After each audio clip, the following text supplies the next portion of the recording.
I bring up our first speaker, I want to particularly celebrate everyone who has a touch of green. So if you are wearing something that has green on it, please just raise your hands and let the rest of us clap for you. Good. Yes, because we are the patriotic ones whose tailors came through for them. Our first speaker is Roman Oseghale. Yes. I remember not one, not two, three people saying they wished he came up earlier in the program last year. So now we listen that he is the first speaker. He is an architect, a consultant, and a business analyst. He is presently the head consultant at IntelServe, a Canadian company which focuses on business process reengineering, business intelligence, and analysis. He holds a master's degree in architecture, and he is a graduate of the Telford School of Management and Center for Executive Leadership from University of Ottawa, Canada. He is also the director of a real estate company, and he researches and writes on development and economic subjects. He has consulted for notable Canadian companies and is helping diagnose problems and preferring appropriate solutions for growth and profitability. Today, he's speaking at the platform on a topic, education funding and its socio-economic impact. Please join me as we give a platform welcome to Roman Oseghale.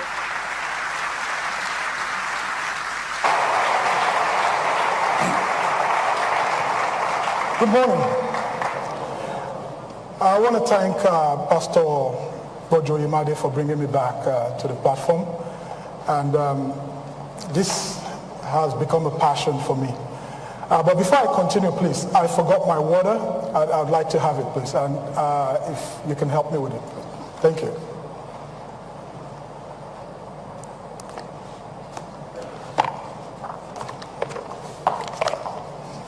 Thank you.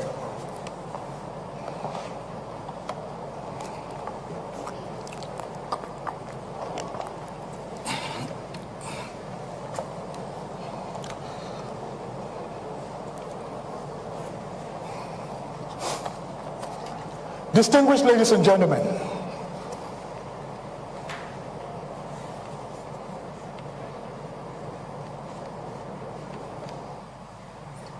someone needs to help me with this, please.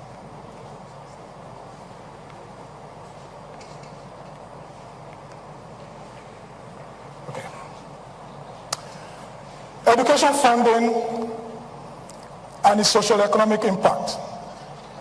The late Nelson Mandela once said, education is the most powerful weapon which you can use to change the world. End of quote. Across the world today, countries know and those that do not know are starting to realize that the youths are the most strategic assets of the country. Hence, governments invest to ensure and secure not only their future, but also the future of the country. For governments that do not invest in the future of its youth, not only destroy their future, they create a bleak future for the country by destroying its socio-economic activities, creating a wider disparity in income, population explosion, increase in poverty, environmental degradation, health challenges, increase in crime, social unrest, state/regional instability, and which eventually leads to economic loss for the country. It is said that for there to be economic prosperity, there must be economic growth, social inclusion, and environmental sustainability. That was why John Dewey said, and I quote, "Education is not preparation for life. Education is life itself." End of quote. Our problem stems from the fact that we may not understand the concept of education, and that education goes beyond institution where knowledge is obtained. Degrees and certificates are issued, and a tool that gets a child out of poverty. By investing in human capital development over the last 60 years, education has become the most formidable weapon in the world and remains the secret to how Europe, North America, South America, the Middle East, Australia, and recently in the 80s, the Asians have built their nations, developed a sustainable economy, and created a competitive edge in the global trade and free market economy. It is, however, important that we must move to the knowledge economy. There was a time in Nigeria when things were good. Data showed that we were heavily investing in education, and we were ahead of most Asian nations, and that those nations are ahead of us today because they started investing in education. We had relative peace, while the public schools were a great pride. The lifeblood of any socioeconomic system is education, and the lifeblood of education is funding. Data show that as we start funding and investing in education, the socioeconomic activities of the country started falling apart, creating a threat to both social and economic stability of the country.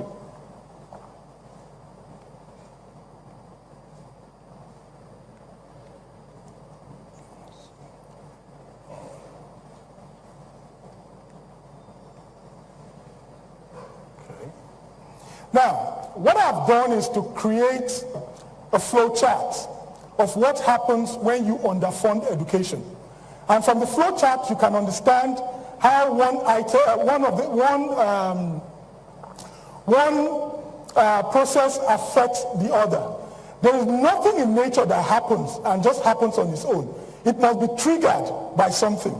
So we're going to look at the fall in per capita income and how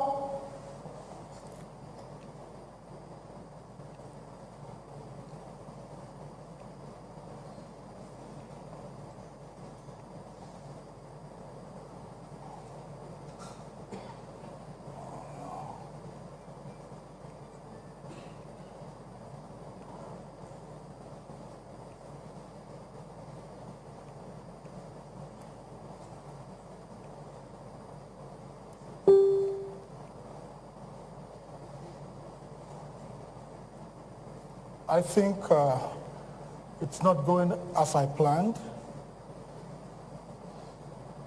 Sorry, I need some help with this, please. Who's in charge?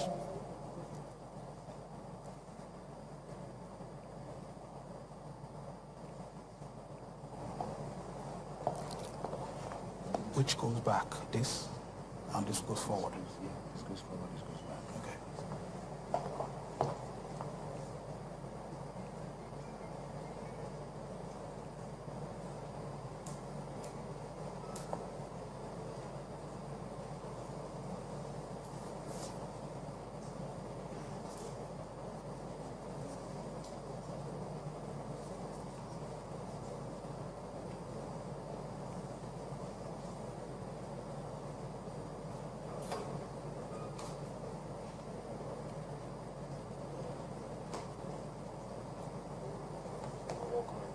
Okay.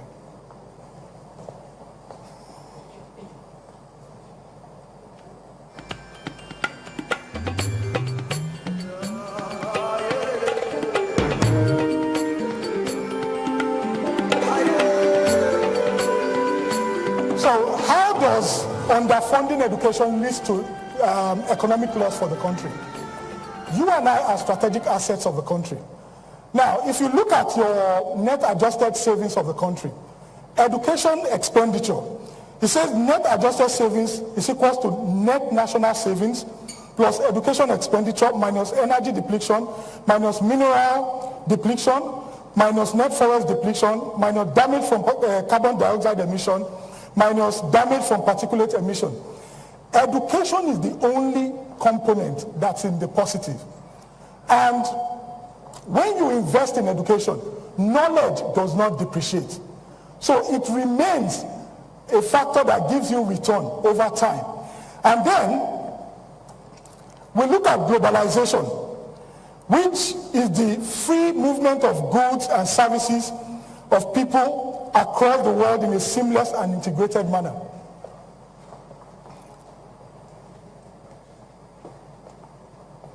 So when you do not invest in education, the implication is that you cannot compete globally. And as you cannot compete globally, your country starts to become a dump yard. If you invest in education, you are able to come up with patented goods that you can export and at the same time you can go into other countries to manufacture. So, what are the key drivers of globalization? Competitive advantage and comparative advantage. But if you look at it, education is what propels both competitive and comparative advantage, because the factors that create generic growth in an economy, that is innovation, manufacturing, and productivity, are also propelled by innovation. So, and then we looked at the global competitive index, and we wanted to know where Nigeria was, right? If you look at the basic requirements, the 12 pillars of the global competitive index, you find out that most of them are things that are propelled by education. The basic requirement, there's education. Efficiency and enhancers, there's education. Innovation and sophistication factor, there is innovation, which is also a factor of research and development. And research and development is also propelled by education. Now, what you see here is that between 2005 and 2016, Nigeria has lost its position from 83 to 127 to the 127 position. Why? And that's because we are not investing in education. We are not being competitive on the global scene. But we now match data, right, with Asian countries like Indonesia, Thailand, China, Malaysia, Singapore. You find out that Indonesia has moved from 69 to 41. Thailand lost 1 place. China from 48 to 28. Malaysia from 25, still remains at 25. Singapore from 5 to 2. Philippines from 73 to 57. These are countries that are heavily investing in education. But surprisingly, these were countries that we were ahead of in the 70s and early 80s. But as soon as we stopped investing in education, they started investing in the knowledge economy. Today, they've become global competitors while we are regressing. Then, we looked at education expenditure, right, from 1970 to 1981. 1981 was where we reached our peak at 3.038 billion, representing 4.97%, which is the benchmark for... Thank you.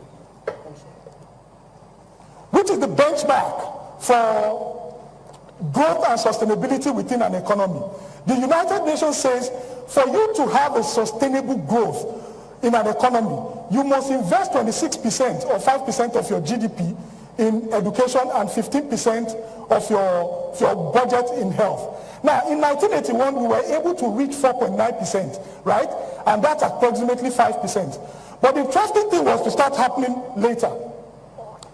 From 1981, education expenditure started dropping.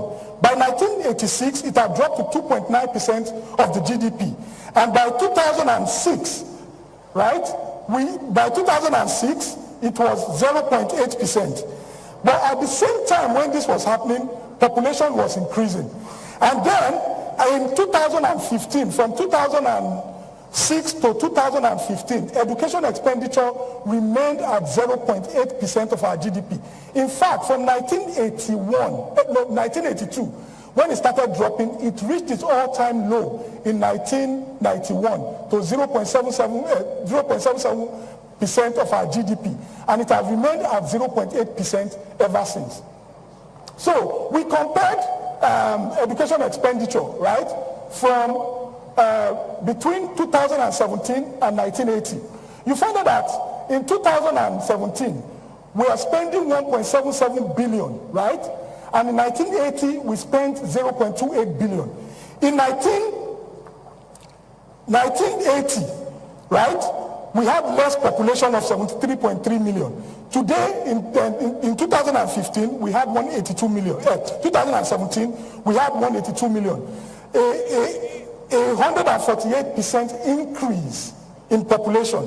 Age 0 to 24 years old, 120 million in 2017 and 46 million in 1980. Increase of 161%. Now, education expenditure has continued to nosedive again.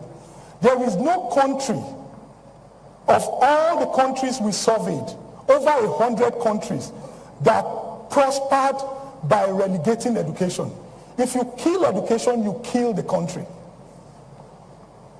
Why education and health? UN stipulates 26% for education, 15% for health. Education ensures that a child moves out of poverty.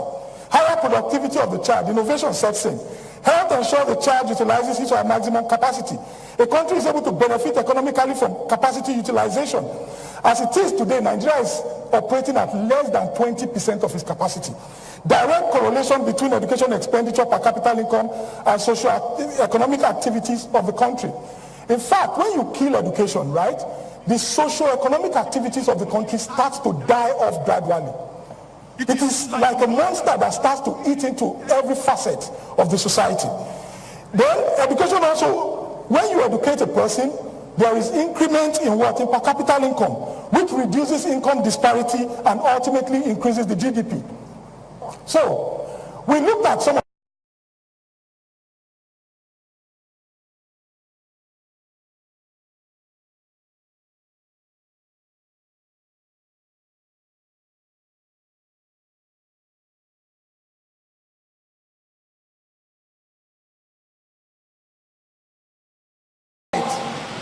we reached a per capita income of $871 in 1980.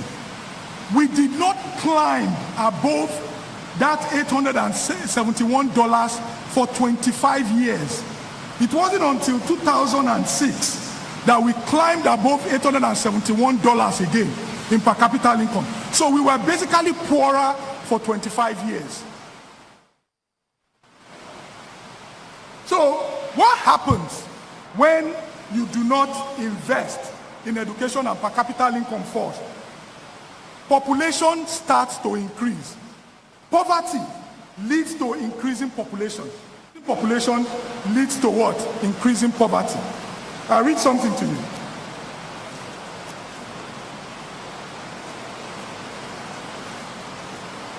Increasing prosperity caused people to want smaller families, because there was less need for children to work in the fields or support parents in their old age. Once that happened, birth rates went down. Modern contraceptives helped reduce population more easily and quickly. So women that can't afford the use of contraceptives or are not educated about it will find themselves having more kids. Children were the only protection poor people had, and contraceptives were not needed for them. And families' earnings dropped as per capita income dropped. Families tend to tilt towards making a choice between educating the male child as against the female child. Hence, the female child is given out early in marriage to offload financial burden from family, thereby increasing her fertility rate.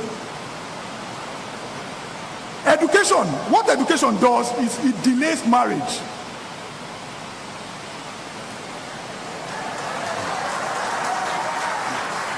Education delays marriage. If you give out a child, right, a girl at the age of 15, now it is estimated that a woman will stop having kids maybe from 38 or 40, right? At the age of 38 or 40. So if you give out a girl child at 15, she has 25 years, right, to give birth. But you see, when you educate a girl child, probably maybe she graduates at 24. She serves, she gets married at 26, right? At 27, 28, as a professional working class mother, she wants to start having kids. She has less period, right? She has like 10 years. And if she spaces out her kids, right? 3 years, you see that she's able to only have like 3 kids before she stops having kids. So, if we do not, the girl child is very strategic to population control.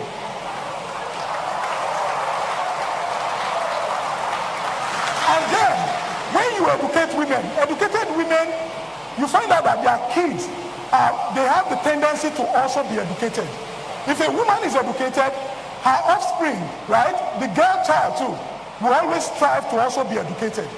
So if you do not educate the girl child, be sure that you are raising more illiterates.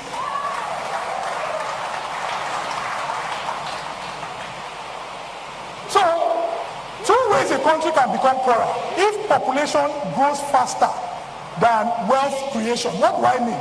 If you have a family of 4, for instance, 2 kids, a father and mother, the father earns 3 million, the mother earns 3 million.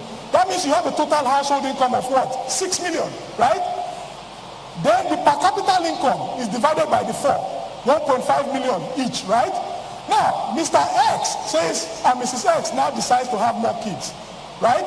So in a space of 5 years, they increase Mr. X's salary by $500,000 and increase Mrs. X's salary by $500,000, right? Their total household income is now what? 7 million, right? Now, at the same time in that 5 years, Mr. and Mrs. X now have 3 more kids. They are now 7. But the household income has increased. Are they richer or poorer? They are poorer. The per capita income drops to what? 1 million. So, what is happening is we are multiplying faster than the country is creating wealth. And as we do that, per capita income will continue to fall.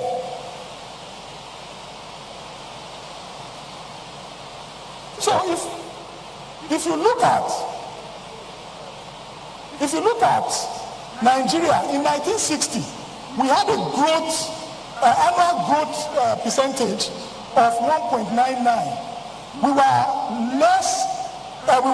growing lesser than a lot of other countries. But by 2014, right? 2014, our growth rate had increased to 2.66, an average in 55 years of 2.52. So today, Nigeria has the highest fertility, one of the highest fertility rates in the world, which may not be sustainable for our economy. But if you look at it, in the 60s, Egypt, South Africa, Thailand, they all had what? A high growth rate that was bigger than ours. But today, right, their growth rate, because they are constantly investing in education, their growth rate has reduced with their fertility rate reducing. So, we also looked at, we put the growth rate on histogram to look at what was happening. In the 60s, countries like Britain and Germany were far populated than Nigeria. But today we are 3 times British population and twice German population. Now, what happens when there's explosion of population? There's environmental degradation. You need more space. You cut down trees. And as you cut down trees, what happens? Deforestation leads to more CO2 emissions in the air, which results in what? Health challenges. We need availability of clean water. If you look at the graph, right? Deforestation in Nigeria has reduced from 1990 from 18.93. Trees above 5 meters in height, the percentage of the area they cover has reduced from 18.92 to 7.68. But you see China, right, is increasing in their deforestation. Nigeria is one of the only few countries, right, in the world, and Indonesia, that deforestation is increasing tremendously. And then water pollution. Last year, we did a survey, and we found out that about 30 trucks of human waste were dumped in the lagoon every day. If you calculate that, that gives you about 4.5 million liters of human waste dumped in the lagoon every month. Population growth, deforestation, and flooding. Now, there were videos, right, of Lekki being flooded. One of the things that happens is this: when there is overpopulation, you start to look for land areas, you encroach into nature. You encroach into places like bogs, swamps, wetland, and marshes. Now, if you look at the Lekki-Ajah axis, there are swamps, wetland, bogs, and marshes. Apart from the biodiversity and the ecosystem they provide, these factors are called nature's natural water reservoirs. When it rains, as it's raining right now, the bogs, wetland, marshes, and swamps, they absorb it until the water recedes into rivers, recedes back into the ocean. So when you sand fill, right, the flood will come and meet you in your bedroom. So increase in poverty. Population growth leads to increasing poverty. We'll look at it. Now, please, I want you to pay careful attention because this is the center of our presentation. If you look at this, all the extreme poverty rates in the world are reducing. But Nigeria's poverty rate is the only one increasing. China reduced from about 84 to 14 in 2008. From India, the same thing.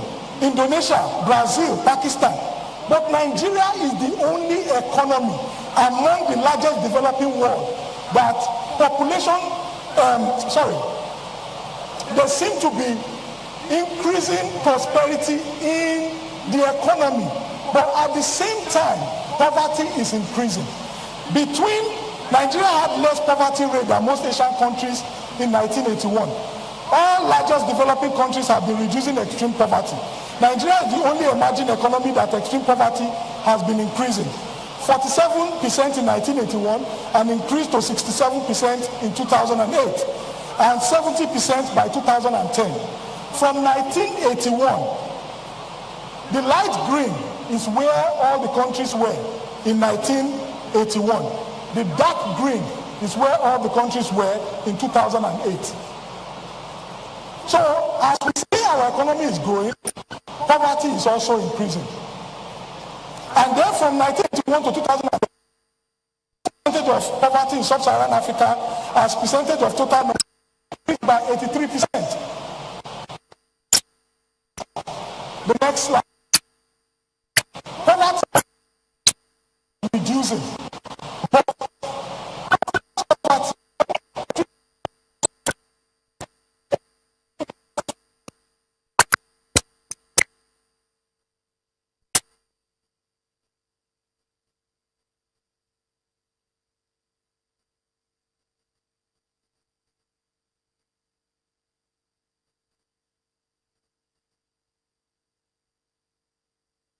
Sorry, 382 million in population. 52.8% of that amount lived in poverty, making 201 million. Nigeria's population was 75.7 million. Nigeria's poverty was 7%. And then that represented 35.6 million. Our share of sub-Saharan Africa living in extreme poverty was 17.6%. By 2011, sub-Saharan Africa, extreme poverty had reduced to 46.8%. And population of 16.7 million. Total living in poverty, 404 million. But Nigeria's share, population in 2011 was 163.8. 70% still living in extreme poverty, representing 114.7 million. And then the percentage of Nigerians living in extreme poverty as a percentage of total people living in extreme poverty in sub-Saharan Africa had increased to 28.4. By 2013, when we were rebasing as the biggest economy in Africa, population in sub-Saharan Africa had increased to 912 million. Poverty further reduced to 41%, representing 373.9%. Nigeria's population, 172 million. People living in extreme poverty, 70%.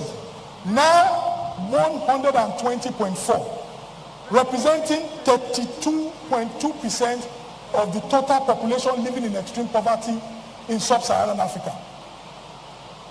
Our population is increasing.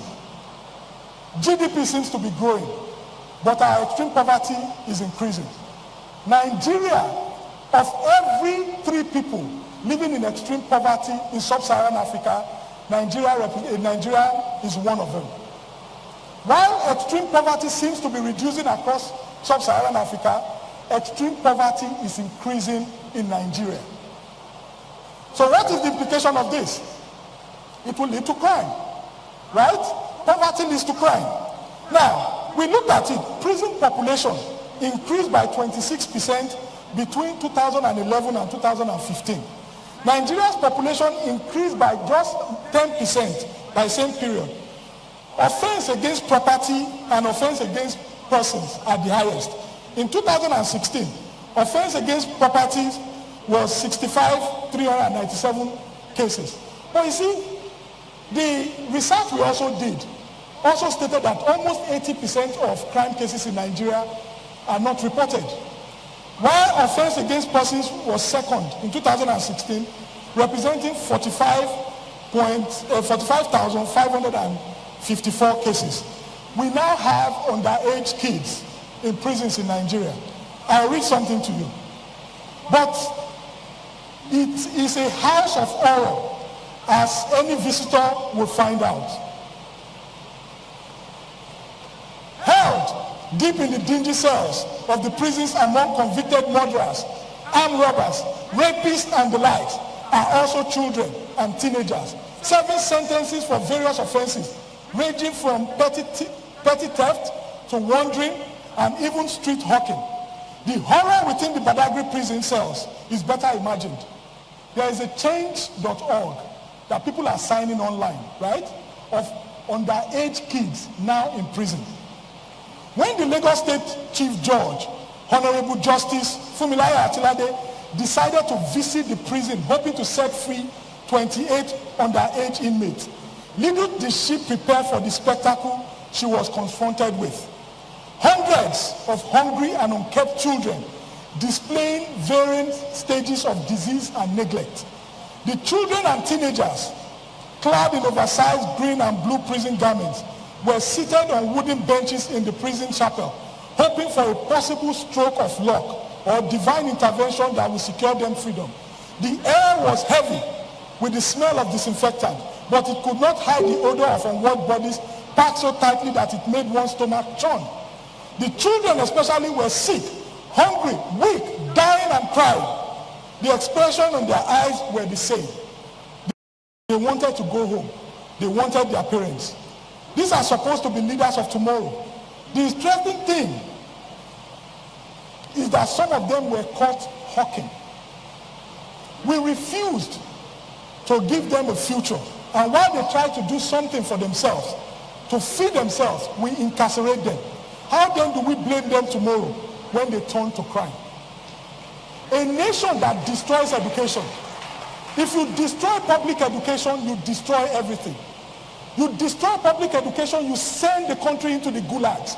You destroy public education, you send the country into the dark pits of hell. And these are the kids that we're supposed to hand over this country to, for them to lead us tomorrow. But yet, we are not educating them and we are not giving them a future. Education expenditure has to increase.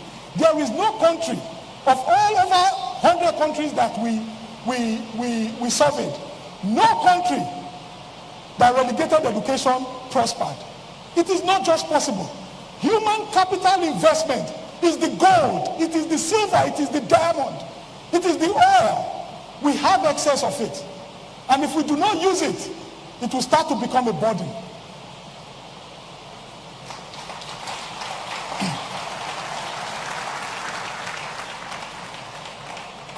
Poverty. So poverty leads to social unrest. How? There's a wider margin of income disparity. This creates dissatisfaction within the society. Poverty makes people vulnerable to what they would ordinarily not do. Government that refuses to invest in the education keeps their people in perpetual poverty and increases social unrest. Poverty robs people of confidence and self-esteem. And people are easily brainwashed. Social unrest across the country today mainly caused by poverty. The north, the south, recently in the east. Go look at the quality of people agitating and following these people. They are all uneducated. They are people that do not have anything to lose. If you send a person to school, they have something to stand up for.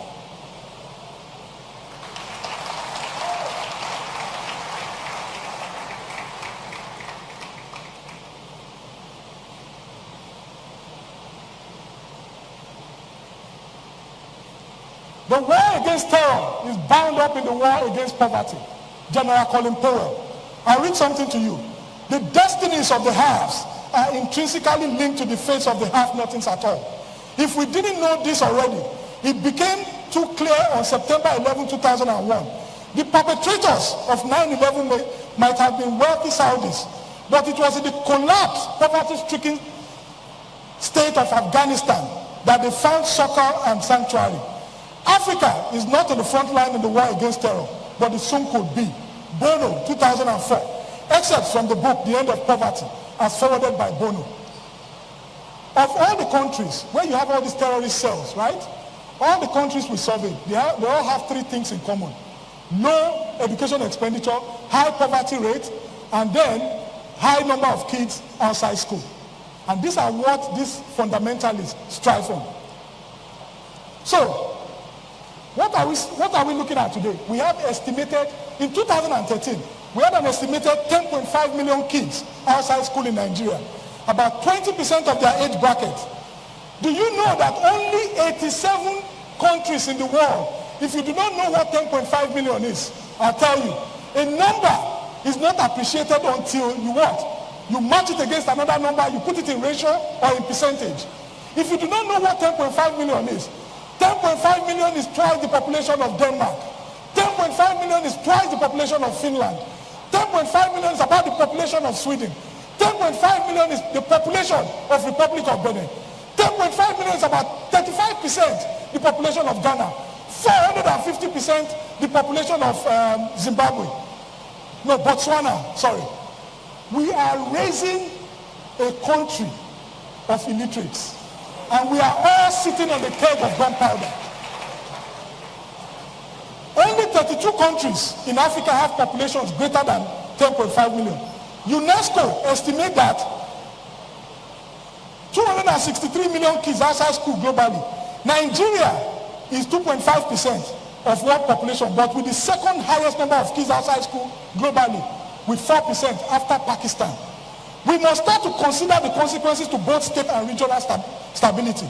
83 children were used as suicide bombers this year alone, and 125 since 2014, up by 97.6% in just 1 year. So we looked at the Global Peace Index. Nigeria has reduced or gone down from 118 to 149 between 2008 and 2017. And if you look at the other countries, these are countries that have both internal and external conflict. But the thing is, the problem with Nigeria, the issue with Nigeria, the challenge with Nigeria is that our conflict is internal and is self-induced. That's the difference.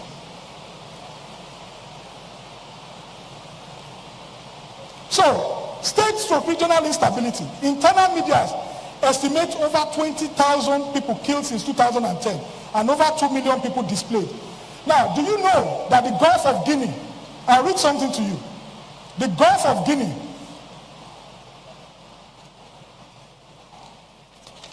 our waters have now become the most dangerous waters in the world. 9th of June 2016, CNBC Africa reported, Gulf of Guinea emerges as the world's most dangerous body of water. The Gulf of Guinea has become the most dangerous body of water, with pirates carrying out 54 attacks in the waters last year and causing over $700 million in economic damage, according to the report from the US-based Ocean Beyond Piracy. As the International Navy coped the piracy incidents in the Somali waters of the Horn of Africa, the Gulf of Guinea has now become the most dangerous waters in the world. Gregory Claw, Project Manager, West Africa, Ocean Beyond Privacy. From the last quarter of 2015 to the first quarter of 2016, there have been a significant increase in piracy, with kidnapping and ransom incidents increasing. The report also says that about 1,000 seafarers were subject to attack in 2015, while 54 were actually attacked. The report also says the attack will increase because of poverty in the region and lack of what? Economic opportunities. If we do not change the trend of things, it's going to be worse. And that's the truth. The report also says that there's going to be increasing attacks. So let us look at what this will eventually turn to. At this moment, right, it becomes an economic loss for the country. If you look at the graph, we need political, state, and regional stability for FDI inflow. Between 2011, at the height of Boko Haram insurgency, Nigeria's foreign direct investment reduced from 8.8 to 3.13 billion, 65% decrease. If we do not create a state, regional, and political stability, we will have no economy. And remember, of all the countries we surveyed, none of them, right, that relegated education prospered. So the future economic, social, and political stability and prosperity of the country will be determined by our spending on education. So I'll be done in like a minute. Now, we looked at predictive analytics. Where are we going to be in 2050? In 2050, population will rise to 398 million, 0.5. Projected GDP is going to be 1.74 billion. They said sub-Saharan Africa has the tendency to grow by 4.4%. So when we computed it, it gave us 1.74 billion. But then our per capita income is going to be 4,379.